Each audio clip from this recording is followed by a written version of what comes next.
Hello everyone, welcome to my YouTube channel Being Aspirant. নমস্কাৰ বন্ধুসকল, মোৰ YouTube channel Being Aspirant লৈ আপোনালোক সকলোকে স্বাগতম জনাইছো। আজি আমি আসাম হিষ্ট্ৰী 25টা ইম্পৰ্টেণ্ট কোৱেশ্চনৰ ওপৰত ডিসকাস কৰিম। এটো পাৰ্ট 3, মই অলৰেডি পাৰ্ট 1 আৰু 2 আপোনালোকলৈ আগবঢ়াইছো। যদি আপোনালোকে এতিয়ালৈকে ভিডিঅটো চোৱা নাই, তেতিয়া আপোনালোকৰ স্ক্ৰীনৰ সোঁফালে থকা আই বটনটো ক্লিক কৰি ভিডিঅখিনি চাব পাৰিব। ওকে, আহকচোন ভিডিঅটো আৰম্ভ কৰোঁ। আমাৰ প্ৰথম প্ৰশ্ন Question number 51. মই অলৰেডি দুটা ভিডিঅ'ত 50টা কুৱেশ্যন ডিসকাস কৰিছো, সেইবাবে এটো ভিডিঅ'ত 51 পৰা কুৱেশ্যন আৰম্ভ হৈছে। Okay, first question, question number 51. Which of the following is the great work of Shankardeva? তলৰ কোনখন শংকৰদেৱৰ মহান সৃষ্টি আছিল? কীৰ্তন ঘোষা, ভক্তি ৰত্নাৱলী, কথা গীতা, কথা Bhagavat. The correct answer is option A, Kirtan Ghosha. Okay, next question, question number 52. Haryamandal, the father of first Koch king Biswa Singha, originated from which village of Goalpara district? Koch Raja Biswa Singhor deutak Haryamandal, Goalpara districtor কোনখন গাঁৱৰ পৰা originate হয়? Option sir, Cooch Behar, খুন্টাঘাট, Mangaldai আৰু চিকনাবাৰী। And the correct answer is option D, চিকনাবাৰী। Okay, next question, question number 53. In which year King Naranarayan died? কিমান চনত নৰনাৰায়ণৰ মৃত্যু হৈছিল? Option sir, 1587, 1589, 1582, 1580. And the correct answer is option A, 1587. Okay, next question, question number 54. The 350 miles long old Gohai Kamal Ali connects Koch Bihar with 350 mile দৈৰ্ঘ্যৰ গোহাই কমল আলীয়ে কোচবিহাৰক কাৰ লগত connect কৰিছে? Option are, Gargaon, Sala, Narayanpur and Saraikharang. The correct answer is option C, Naranarayan. Gohai Kamal আলীয়ে কোচবিহাৰক নাৰায়ণপুৰৰ লগত connect কৰিছে। Option C শুদ্ধ উত্তৰ। Okay, next question, question number 55. Ratnamala, compiled by Purushottama Vidyabhagis, is a work on option sir, astrology, novel, poetry, grammar. Purushottam বিদ্যাভগীছৰ যিখন ৰত্নমালা, সেইখন কিহৰ ওপৰত ৰচিত? কিহৰ ওপৰত সেইটো ৱৰ্ক কিহৰ ওপৰত আছিলে? আৰু এই শুদ্ধ উত্তৰটো হ'ব গ্ৰামাৰ। সেইখন ৰত্নমালাখন গ্ৰামাৰৰ পুথি হয়। Okay, next question, question number 56. In which year was the treaty of Ghilazari Ghat signed? কিমান চনত ঘিলাজৰি ঘাটৰ চুক্তি স্বাক্ষৰ কৰা হৈছিল? Option sir, 1663, 1666, 1681, 1683. And the correct answer is option A, 1663. 1663 চনত ঘিলাজৰি ঘাটৰ চুক্তি স্বাক্ষৰ হৈছিল। Okay, next question, question number 57. Which Ahom king created the post of the Borphukon for the first time? কোনজন আহোম ৰজাই সৰ্বপ্ৰথমে বৰফুকন পোষ্টটো সৃষ্টি কৰিছিল? Options are, Chakradhar Singha, option B Rudra Singha, option C Pratap Singha, option D Gadadhar Singha. And the correct answer is option C, Pratap Singha. Pratap সিংহই বৰফুকন পোষ্টটো প্ৰথম আৰম্ভ কৰিছিল। Okay, next question, question number 58. Which Ahom Swargadeo created the post of the Borpatra Gohain? কোনজন আহোম স্বৰ্গদেৱে প্ৰথমে বৰপাত্ৰ গোহাঁই পোষ্টটো সৃষ্টি কৰিছিল? Options are, Supatpha, option B Sukapha, option C সুদাংফা, option D চুহুংমুং। The correct answer is option D, চুহুংমুং। Okay, চুহুঙে Borpatra Gohain পোষ্টটো প্ৰথম সৃষ্টি কৰিছিল। Okay, next question, question number 59. Which Ahom Swargadeo built the temple of Umananda? কোনজন আহোম স্বৰ্গদেৱে উমানন্দ মন্দিৰ নিৰ্মাণ কৰাইছিল? Option A Rudrasingha, option B Siva Singha, option C Gadadhar Singh, option D Pramatta Singh. And the correct answer is option C, Gadadhar Singha. Gadadhar সিংহই উমানন্দ মন্দিৰ নিৰ্মাণ কৰাইছিল। Next question, question number 60. Which of the following was famous for astrology? তলৰ কোনখন ঠাই জ্যোতিষশাস্ত্ৰৰ বাবে বিখ্যাত আছিল? Option A Pragjyotishpur, option B Kamrup, option C Charaideo, option D Chaomara. And the correct answer is option A, Pragjyotishpur. জ্যোতিষশাস্ত্ৰৰ বাবে প্ৰাগজ্যোতিষপুৰ বিখ্যাত আছিল। Okay, next question, question number 61.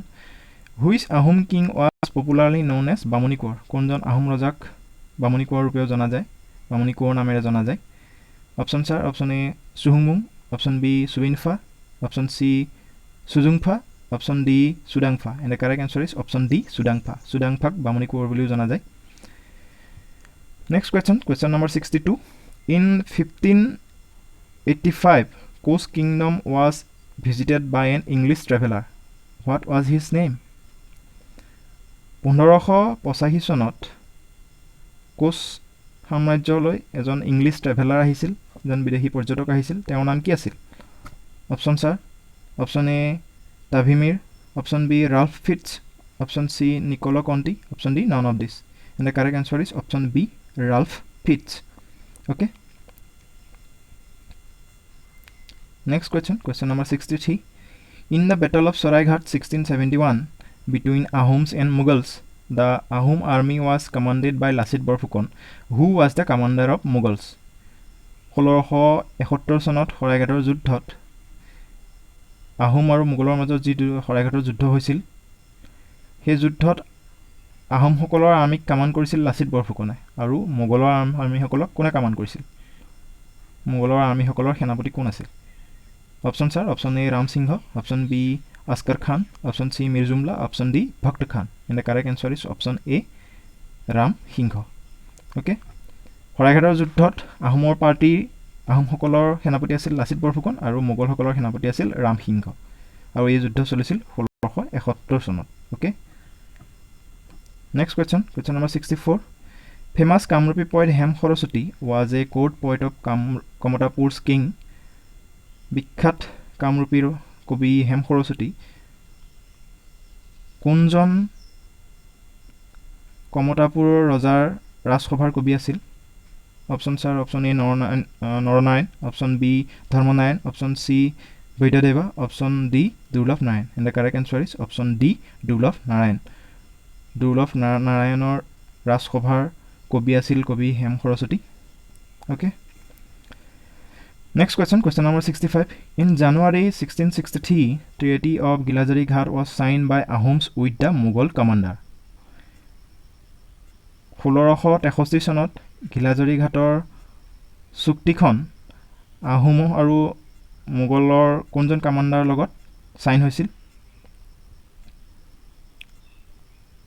Option sir option A Abu Bakar option B Raja Ram Singh option C Mir Jumla option D Mirza Nathan and the correct answer is option C Mir Jumla 1663 চনত গিলাজৰী ঘাটৰ যিখন চুক্তি আছিল সেই চুক্তিখন আহোম আৰু মোগলৰ মাজত সাইন হৈছিল স্বাক্ষৰ হৈছিল সেই আৰু মোগলৰ যিজন কামাণ্ডাৰ আছিল সেই কামাণ্ডাৰজন হ'ল Mir Jumla okay next question number 66 according to Ramayana Amurta Raja was the founder of the kingdom of ৰামায়ণৰ অনুসৰি অমূৰ্ত ৰজা কোন সাম্ৰাজ্যৰ প্ৰতিষ্ঠাপক আছিল options are option A Pragjyotisha option B Chirhat option C Coochbehar option D Darrang and the correct answer is option A Pragjyotisha Amurta ৰজা একৰ্ডিং টু ৰামায়ণৰ অনুসৰি অমূৰ্ত ৰজা প্ৰাগজ্যোতিষ সাম্ৰাজ্যৰ প্ৰতিষ্ঠাপক আছিল okay Next question number 67. During Bhaskar Barman's reign, the major industry in Kamrup was Bhaskar Barmanor ৰাজত্বৰ কালত কামৰূপৰ মুখ্য ইণ্ডাষ্ট্ৰি মুখ্য উদ্যোগ কি আছিল option sir option A boat building option B arrow making option C furniture and cane work option D none of the above and the correct answer is option A boat building নৌকা নিৰ্মাণ কৰাই আছিল মুখ্য উদ্যোগ Next question number 68. Who first introduced the cremation of dead among the Ahoms? আহোমসকলৰ মাজত কোনে প্ৰথমতে মৃতদেহ অগ্নি সৎকাৰৰ ব্যৱস্থা কৰিছিল অপশ্যন ছাৰ অপশ্যন এ চুহুংমুং option B Phuleswari Konwari option C Shivasingha option D Momai Tamuli and the correct answer is option B Phuleswari কোঁৱৰীয়ে আহোমসকলৰ মাজত প্ৰথম মৃতদেহৰ যি অগ্নি সৎকাৰৰ ব্যৱস্থা আছে সেই ব্যৱস্থা আৰম্ভণি কৰিছিল next question number 69 Thapita Sanchita the term used by Ahoms to the Thapita Sanchita এই টাৰ্মটো আহোমসকলৰ কোনে ব্যৱহাৰ কৰিছিল option A Nagas, option B Moran king, option C Kachari king, option D Chutiya king. And the correct answer is option C Kachari king, Kachari ৰজাই ব্যৱহাৰ কৰিছিল। Next question, question number 70, Sadhini was the last queen of, Sadhini কাৰ শেষ ৰাণী আছিল? Option sir, option A Pala king, option B Moran king, option C Chutiya king, option D Kachari king. And the correct answer is option C Chutiya king. Sadhini Chutiya ৰজাৰ last ৰাণী আছিল। Next question, question number 71, which Ahom king build the Dhodar Ali, কোনজন আহোম ৰজাই ধোদৰ আলি নিৰ্মাণ কৰাইছিল? Options sir, option A Purandar Singha, option B Gadadhar Singha, option C Rudrasingha, option D Shivasingha. And the correct answer is option B Gadadhar Singha, Gadadhar সিংহই ধোদৰ আলি নিৰ্মাণ কৰাইছিল। Okay, next question, question number 72, which dynasty made their capital at Maibong, কোনটো ডাইনেষ্টিয়ে, কোনটো সাম্ৰাজ্যই তেওঁলোকৰ ৰাজধানী মাইবঙত নিৰ্মাণ কৰাইছিল? Options sir, option A Jaintias, option B Khasis, option C Kacharis, option D Ahoms. And the correct answer is option C Kacharis, কাছাৰীসকলে তেওঁলোকৰ ৰাজধানী মাইবঙত নিৰ্মাণ কৰাইছিল। Okay, next question, question number 73, Shiva Singha ডিক্লাৰ্ড his chief queen as বৰ ৰজা, হু ৱাজ চি, শিৱসিংহই তেওঁৰ মুখ্য ৰাণীগৰাকীক বৰ ৰজা হিচাপে ডিক্লেয়াৰ কৰিছিল, সেই ৰাণীগৰাকীৰ নাম কি আছিল? Option sir, option A Phuleswari, option B Ambika, option C Mula Gabharu, option D Sarbeswari. And the correct answer is option A Phuleswari, শিৱসিংহই তেওঁৰ মুখ্য ৰাণী ফুলেশ্বৰীক বৰ ৰজা হিচাপে স্বীকৃতি দিছিল। Okay, next question, question number 74, the Gohain Kamal Ali build during the reign of Naranarayan runs from, নৰনাৰায়ণৰ ৰাজত্বৰ দিনত যিটো গোহাঁই কমল আলি বনোৱা হৈছিল, সেই আলিটো ক'ৰ পৰা ক'লৈ গৈছিল? Option sir, option A Dhekiajuli to Dhubri, option B Coochbehar to Narayanpur, option C Guwahati to Goalpara, option D Kaliabor to Goalpara. In the correct answer is option B Coochbehar to Narayanpur. Okay, Gohain Kamal আলিয়ে কোচবিহাৰৰ পৰা নাৰায়ণপুৰলৈকে গৈছে। অ'কে, কোচবিহাৰ আৰু নাৰায়ণপুৰক গোহাঁই কমল আলিয়ে কানেক্ট কৰে আৰু এইটো নিৰ্মাণ কৰাইছিল নৰনাৰায়ণৰ দিনত। Next question and the last question, question number 75, what was the similarity among Hem Saraswati, Kabiratna Saraswati and Haribar Bipra, Kabiratna Saraswati, Hem Saraswati আৰু হৰিবৰ বিপ্ৰৰ মাজত কি সাদৃশ্য দেখা যায়? Options sir, option A all were Kamrupi singers, option B all were Kamrupi poets, option C all were Kamrupi priest, option D all were Kamrupi সদাগাৰ্ছ। And the correct answer is option B all were Kamrupi পইটছ।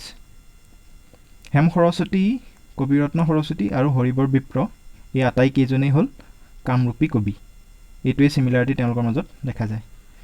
Okay, ভিডিঅ'টো ইমানতে সামৰিছোঁ। যদি আপোনালোকে ভিডিঅ'টো চাই ভাল পাইছে তেন্তে লাইক কৰিব, শ্বেয়াৰ কৰিব আৰু মোৰ চেনেলটো ছাবস্ক্ৰাইব কৰিব আৰু কাষতে থকা বেল আইকনটো দবাই দিব যাতে মই দিয়া ভিডিঅ'খিনি আপোনালোকে নিয়মীয়াকৈ চাই থাকিবলৈ পায়। আৰু ভিডিঅ'টো শেষলৈকে চোৱাৰ বাবে বহুত ধন্যবাদ।